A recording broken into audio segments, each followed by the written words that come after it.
1. Latar belakang masuknya Jepang ke Indonesia. Penduduk Jepang di Indonesia tidak terjadi secara tiba-tiba, tetapi dipengaruhi oleh kondisi global saat itu, yaitu Perang Dunia Kedua. Jepang merupakan negara industri yang berkembang pesat, tetapi memiliki keterbatasan sumber daya alam seperti minyak, karet, dan bahan tambang lainnya. Indonesia saat itu Hindia Belanda dikenal sebagai wilayah yang kaya akan sumber daya alam sehingga menjadi target penting bagi Jepang. Pada tahun 1942, Jepang berhasil mengalahkan Belanda dan mulai menguasai Indonesia. Jepang datang dengan propaganda Asia untuk Asia, Jepang sebagai saudara dua. Namun kenyataannya Jepang tetap bertindak sebagai penjajah yang memanfaatkan Indonesia sebagai kepentingan perang. Yang kedua, tujuan Jepang menduduki Indonesia. Tujuan utama itu yang pertama, menguasai sumber daya alam seperti minyak, karet, dan hasil bumi. Yang kedua, mendukung kebutuhan perang Jepang. 3. Memperluas wilayah kekuasaan di Asia Tenggara. Yang keempat, mengusir pengaruh Barat, Belanda, dan sekutu. Nomor 3, sistem pemerintahan Jepang di Indonesia. Jepang menerapkan pemerintahan militer yang sangat ketat. Indonesia dibagi menjadi 3 wilayah. Yang pertama, Sumatera, di bawah Angkatan Darat Tentara ke-25.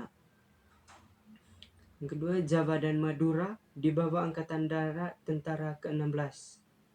Kalimantan, Sulawesi, Maluku, dan Papua di bawah Angkatan Laut. Ciri-ciri pemerintahan Jepang itu, yang pertama itu bersifat otoriter dan militeristik. Semua kebijakan dikontrol oleh tentara Jepang, tidak ada kebebasan berpendapat.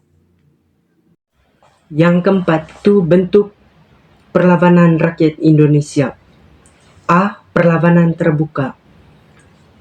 Itu dilakukan melalui pemberontakan seperti A. Pemberontakan peta di Blitar dipimpin Supriyadi. Perlawanan rakyat Aceh dan Singapura. Yang kedua, perlawanan tertutup dilakukan oleh tokoh-tokoh nasional, membentuk gerakan bawah tanah, menyusun strategi untuk kemerdekaan. Yang kelima, peran Jepang dalam proses kemerdekaan Indonesia. Menjelang kekalahan Jepang dalam Perang Dunia Kedua, Jepang mulai memberikan janji kemerdekaan. Langkah pentingnya itu dibentuknya BPUPKI 1945, yaitu merancang dasar negara. Langkah pentingnya kedua itu dibentuknya PPKI, yaitu mempersiapkan kemerdekaan. Hal ini menjadi jalan bagi Indonesia untuk memproklamasi kemerdekaan pada 17 Agustus 1945.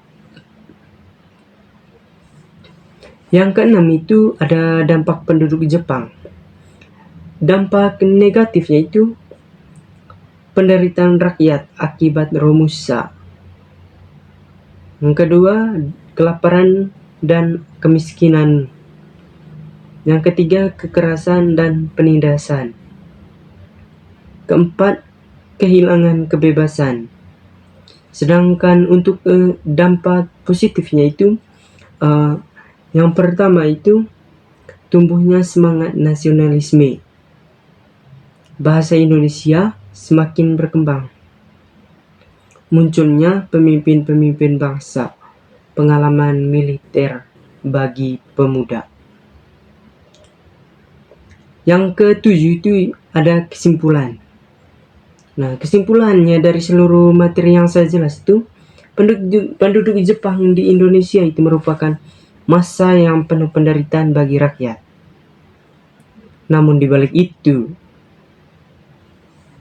masa ini juga menjadi titik penting dalam perjuangan kemerdekaan Indonesia.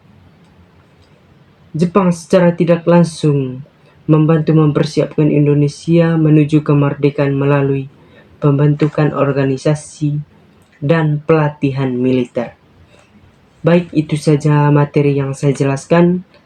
Saya ucapkan terima kasih dan selamat malam.